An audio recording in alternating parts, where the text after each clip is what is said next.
ಸಚಿವ ಜಮೀರ್ ಅಹಮದ್ ಖಾನ್ ಅವರ ವಿರುದ್ಧ ಹೈಕಮಾಂಡ್ಗೆ ಮತ್ತೆ ದೂರನ್ನ ಕೊಡುವುದಕ್ಕೆ ಕಾಂಗ್ರೆಸ್ ಪಾಳ್ಯದಲ್ಲೇ ಸಿದ್ಧತೆಯಾಗ್ತಾ ಇದೆ. ಕಾರಣ ಏನು? ಬೈ ಎಲೆಕ್ಷನ್ ಪ್ರಚಾರದ ಸಂದರ್ಭದಲ್ಲಿ ಸಚಿವ ಜಮೀರ್ ಅಹಮದ್ ಖಾನ್ ಅವರು ಕೊಟ್ಟಿರುವಂತಹ ಎಡವಟ್ಟಿನ ಹೇಳಿಕೆ. ಸಚಿವ ಜಮೀರ್ ಹೇಳಿಕೆಗೆ ಸ್ವಪಕ್ಷದ ನಾಯಕರೇ ಅಸಮಾಧಾನಗೊಂಡಿದ್ದಾರೆ. ಬೈ ಎಲೆಕ್ಷನ್ ಫಲಿತಾಂಶ ಬರಲಿ, ಆ ರಿಸಲ್ಟ್ ಬಂದ ಬಳಿಕ ಹೈಕಮಾಂಡ್ಗೆ ದೂರು ನೀಡಬೇಕು ಅನ್ನುವಂತಹ ಪ್ಲಾನ್ ಅನ್ನ ಮಾಡಿದ್ದಾರಂತೆ. ವರಿಷ್ಠರಿಗೆ ಜಮೀರ್ ಅಹಮದ್ ಖಾನ್ ಅವರ ವಿರುದ್ಧ ಮತ್ತೆ ದೂರು ನೀಡೋಕೆ ಸಜ್ಜಾಗಿದ್ದಾರೆ ಕಾಂಗ್ರೆಸ್ನ ಶಾಸಕರು, ಮುಖಂಡರು ಅನ್ನುವಂತ ಮಾಹಿತಿ ಸಿಗ್ತಾ ಇದೆ. ಎಚ್.ಡಿ. ಕುಮಾರಸ್ವಾಮಿ ಅವರನ್ನ ಮುಸ್ಲಿಂ ಮತದಾರರನ್ನ ಅಡ್ರೆಸ್ ಮಾಡುವಂತಹ ಸಂದರ್ಭದಲ್ಲಿ ಕಾಲಿಯಾ ಅಂತ ಹೇಳುವ ಮೂಲಕ ವಿವಾದವನ್ನ ಮೈ ಮೇಲೆ ಎಳ್ಕೊಂಡ್ಬಿಟ್ಟಿದ್ರು ಚನ್ನಪಟ್ಟಣ ಅಖಾಡದಲ್ಲಿ ಸಚಿವ ಜಮೀರ್ ಅಹಮದ್ ಖಾನ್. ಅವರ ಈ ಹೇಳಿಕೆಯೇ ನನಗೆ ನಷ್ಟವನ್ನ ಉಂಟು ಮಾಡಿರುವ ಸಾಧ್ಯತೆ ಇದೆ ಅಂತ ಹೇಳಿ ಖುದ್ದು ಕಾಂಗ್ರೆಸ್ ಅಭ್ಯರ್ಥಿ ಸಿಪಿ ಯೋಗೇಶ್ವರ್ ಅವರು ಕೂಡ ಹೇಳಿಕೆಯನ್ನ ಕೊಟ್ಟಿದ್ರು. ಇದೆಲ್ಲದರ ಬೆನ್ನಲ್ಲೇ ಕಾಂಗ್ರೆಸ್ ಪಾಳ್ಯದಲ್ಲೇ ಜಮೀರ್ ಅಹಮದ್ ಖಾನ್ ಅವರ ಈ ಹೇಳಿಕೆಗೆ ತೀವ್ರ ಆಕ್ರೋಶ, ಅಸಮಾಧಾನ ವ್ಯಕ್ತವಾಗಿದೆ.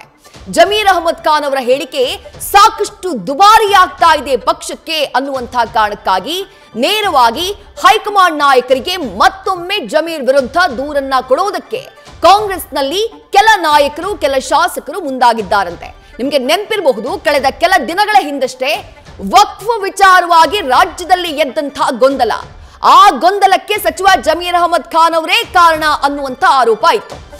ಆ ಸಂದರ್ಭದಲ್ಲೂ ಕೂಡ ಅವರ ವಿರುದ್ಧ ಹೈಕಮಾಂಡ್ಗೆ ದೂರನ್ನ ಕಾಂಗ್ರೆಸ್ ಪಕ್ಷದಿಂದಲೇ ನೀಡಲಾಗಿತ್ತು.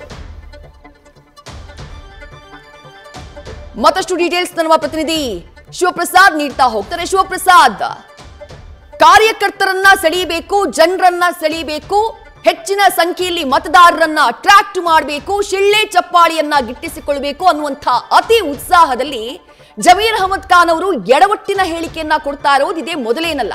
ಬಟ್ ಈ ಬಾರಿ ಚುನಾವಣಾ ಫಲಿತಾಂಶದ ಮೇಲೆಯೇ ಅದು ಪರಿಣಾಮ ಬೀರಿರುವಂತಹ ಸಾಧ್ಯತೆ, ಚರ್ಚೆಗಳು ನಡೀತಾ ಇದೆ.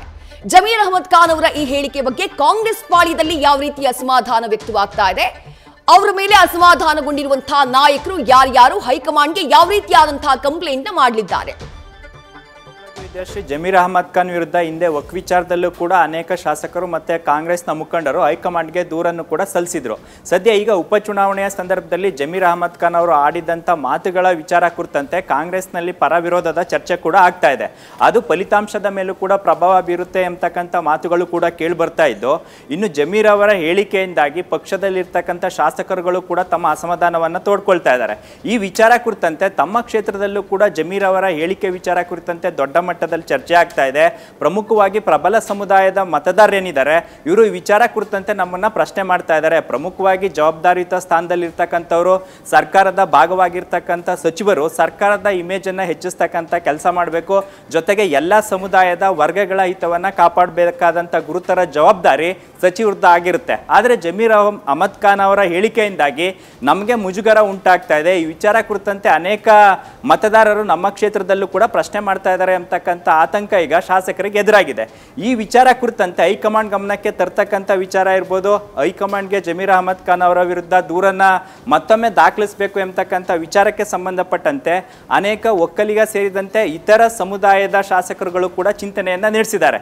ಸದ್ಯ ಈಗ ಉಪಚುನಾವಣೆಯ ಫಲಿತಾಂಶದ ನಂತರ ಹೈಕಮಾಂಡ್ ನಾಯಕರನ್ನು ಕೂಡ ಭೇಟಿ ಮಾಡಲಿಕ್ಕೆ ಸಜ್ಜಾಗಿದ್ದು, ಸದ್ಯ ಈಗ ವರಿಷ್ಠರು ಮಹಾರಾಷ್ಟ್ರ ಸೇರಿದಂತೆ ಇತರ ರಾಜ್ಯಗಳ ಚುನಾವಣೆಯಲ್ಲಿ ಬ್ಯುಸಿಯಾಗಿರೋದ್ರಿಂದ ಆ ನಂತರ ಉಪಚುನಾವಣೆಯ ಫಲಿತಾಂಶ ಜಮೀರ್ ಅಹಮದ್ ಖಾನ್ ಅವರ ಈ ವ್ಯತಿರಿಕ್ತವಾದಂಥ ಹೇಳಿಕೆಗಳ ವಿಚಾರ ಕುರಿತಂತೆ ಹೈಕಮಾಂಡ್ಗೆ ಮತ್ತೊಂದು ದೂರನ್ನು ದಾಖಲಿಸೋದರ ಜೊತೆಗೆ ಅವರ ವಿರುದ್ಧ ಶಿಸ್ತು ಕ್ರಮವನ್ನು ತೆಗೆದುಕೊಳ್ಳೋದ್ರ ಮುಖಾಂತರ ಪಕ್ಷಕ್ಕಾಗಿರ್ತಕ್ಕಂಥ ಮುಜುಗರ, ಜೊತೆಗೆ ಕ್ಷೇತ್ರದಲ್ಲಿ ತಾವು ಅನುಭವಿಸ್ತಾ ಇರ್ತಕ್ಕಂಥ ಮುಜುಗರದಿಂದ ನಮ್ಮನ್ನ ಕಾಪಾಡಬೇಕು ಎಂಬತಕ್ಕಂಥ ಮಾತನ್ನು ಕೂಡ ಹೈಕಮಾಂಡ್ ಅನ್ನ ಭೇಟಿಯಾಗಿ ಈ ವಿಚಾರ ಕುರಿತಂತೆ ಹೈಕಮಾಂಡ್ಗೆ ಮನವರಿಕೆ ಮಾಡಿಕೊಳ್ಳಿಕ್ಕೆ ಈಗ ಕಾಂಗ್ರೆಸ್ನ ಶಾಸಕರು ಮತ್ತೆ ಮುಖಂಡರು ಈಗ ಸಜ್ಜಾಗಿರ್ತಕ್ಕಂಥದ್ದು. ವಿದ್ಯಾಶ್ರೀ, ಥ್ಯಾಂಕ್ ಯು ಶಿವಪ್ರಸಾದ್ ತಮ್ಮ ಡೀಟೇಲ್ಸ್ಗೆ.